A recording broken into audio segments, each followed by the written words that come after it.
परी और जादुई तरबूज। सौम्या परी अपनी माँ के साथ मिलकर तरबूज की खेती किया करती थी और फिर उन तरबूजों को बेचा करती थी। बस इसी तरह से उनकी जिंदगी चल रही थी। एक दिन वहाँ एक व्यक्ति आता है। तुम लोगों ने अब तक यहाँ अपने तरबूज लगाए, पर अब तुम लोगों को ये तरबूज यहाँ से हटाने होंगे क्योंकि ये जगह मैंने खरीद ली है। साहब, आप ये जगह कैसे खरीद सकते हैं, क्योंकि ये जगह तो सरकारी है ना।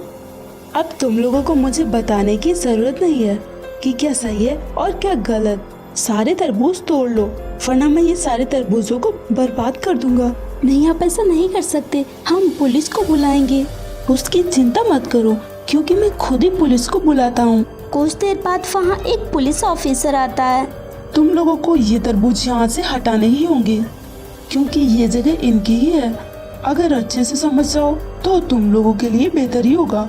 आखिरकार दोनों को वहाँ से वे तरबूज तोड़ने पड़ते हैं। साहब, आप चिंता मत कीजिए, जगह खाली करवाने की जिम्मेदारी मेरी। आखिरकार आपने मुझे पैसे जो दिए हैं। माँ, अब हम इतने सारे तरबूजों का क्या करेंगे?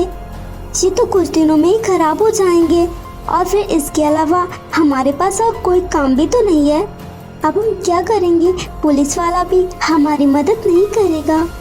ये तरबूज 2 दिनों में नहीं बिकेंगे, पर फिर भी हम कोशिश करते हैं। सारे तरबूज खराब होने से पहले हम इन तरबूजों को बेच ही देंगे, और वो भी सबसे सस्ते में। बाकी लोग जितने में तरबूज देते हैं उनसे हम आधे दामों में ही तरबूज देंगे, जिससे हमारे तरबूज बिक जाएं। ठीक है माँ। दोनों तरबूज बेचने की कोशिश करती हैं, पर शाम तक बस उनके कुछ ही तरबूज बिक पाते हैं। वे दोनों निराश होकर वापस आ जाती हैं। दोनों बहुत ही ज्यादा परेशान थी। बेटी, तू चिंता मत कर, हम कुछ ना कुछ कर ही लेंगे। बस हमें हिम्मत नहीं हारनी है, हमें कोई ना कोई काम मिल ही जाएगा। देखना, ये सारे तरबूज फेंकने के अलावा अब हमारे पास और कोई रास्ता नहीं है। तुम चिंता मत करो, तुम्हें तरबूज फेंकने की कोई जरूरत नहीं। ये क्या? ये तरबूज कैसे बोल सकते हैं? क्योंकि मैं जादुई तरबूज हूँ और मैं तुम्हारी मदद करने के लिए यहाँ आया हूँ।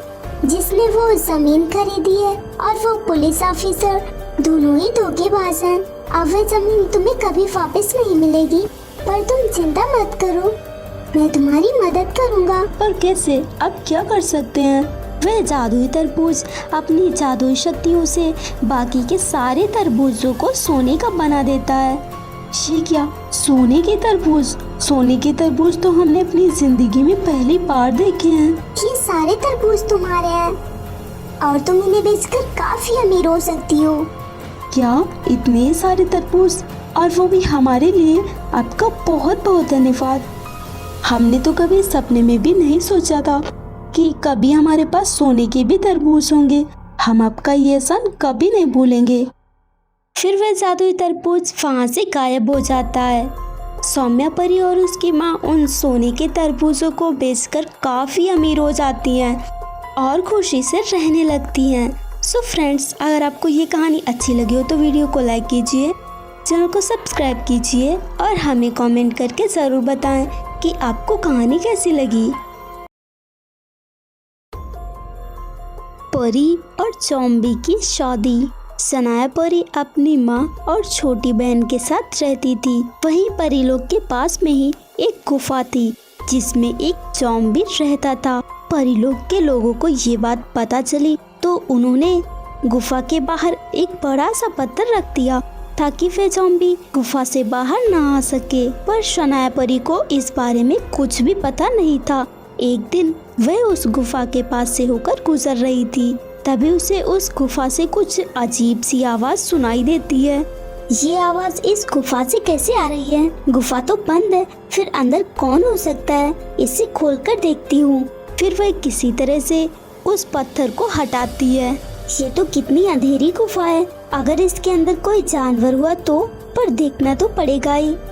फिर सनाया परी उस गुफा के अंदर कदम रखती है।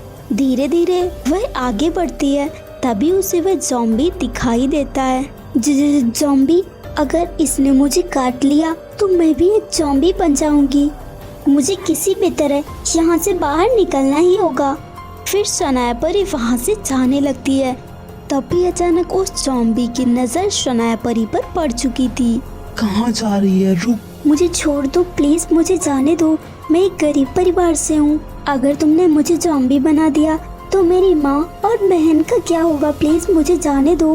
पर तुम बोल कैसे सकते हो? ज़ॉम्बी तो नहीं बोल सकते। मैं तुझे जाने दूंगा, उसके लिए मेरी एक शर्त है। ठीक है, तुम जैसा कहोगे मैं वैसा ही करूँगी। आज के बाद हर रोज तू मेरे लिए खाना लेकर आएगी, और अगर परिलोक में किसी को भी इस बारे में कुछ पता है ना तो देख लेना मैं क्या करता हूँ। ठीक है, मैं ऐसा ही करूँगी। फिर शनाया परी वहाँ से चली जाती है और अपने घर जाकर अपनी माँ को सारी बात बताती है। अच्छा हुआ तू बच गई, अब तो वापस वहाँ कभी मत जाना। माँ, आप ये क्या कह रही हैं? मैंने उसे कहा था कि मैं उसके लिए रोज खाना लेकर जाऊंगी। मैं अपना वादा कैसे तोड़ सकती हूँ? आप तो जानती है ना कि एक बार मैं जो कहती हूँ वो ही करती हूँ। तू पागल तो नहीं हो गई? तुझे वहाँ से छूटने के बाद दूसरी जिंदगी मिल गई है और तू वहाँ फिर से मौत के मुंह में जाने की बात कर रही है। मैं खाना लेकर जरूर जाऊंगी। फिर शनाया परी दूसरे दिन खाना लेकर जाती है। तू तो वापस आ गई। मुझे तो लगा था कि तू डर के मारे कभी वापस ही नहीं आएगी। मैं एक बार जो कहती हूँ वही करती हूँ, इसीलिए मैं ये खाना लेकर आई हूँ। तू जैसी अच्छी परी तो मैंने कभी नहीं देखी, इसीलिए मैं तुझे कुछ बताना चाहता हूँ। शायद उस बारे में तू मेरी कुछ मदद कर पाए। मदद? पर कैसी मदद? दरअसल मैं कोई ज़ॉम्बी नहीं बल्कि एक इंसान हूँ, और किसी श्राप की वजह से मैं ज़ॉम्बी बन गया। अगर मैं किसी परी से शादी करता हूँ तो मैं वापस इंसान बन जाऊंगा। इसीलिए क्या तुम मुझसे शादी करोगी? पर मैं तुम्हारी बातों पर यकीन कैसे करूं कि तुम सच ही बोल रहे हो? मैं जो भी कह रहा हूँ वो सच है। तुम यकीन करो या फिर ना करो।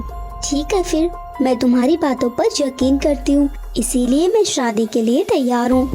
फिर ज़ॉम्बी शनाया परी से शादी कर लेता है।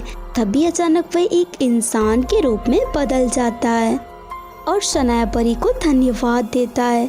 साथ ही साथ वह हमेशा उसके साथ रहता है। सो फ्रेंड्स, अगर आपको ये कहानी अच्छी लगी हो तो वीडियो को लाइक कीजिए, चैनल को सब्सक्राइब कीजिए और हमें कमेंट करके ज़रूर बताएं कि आपको कहानी कैसी लगी।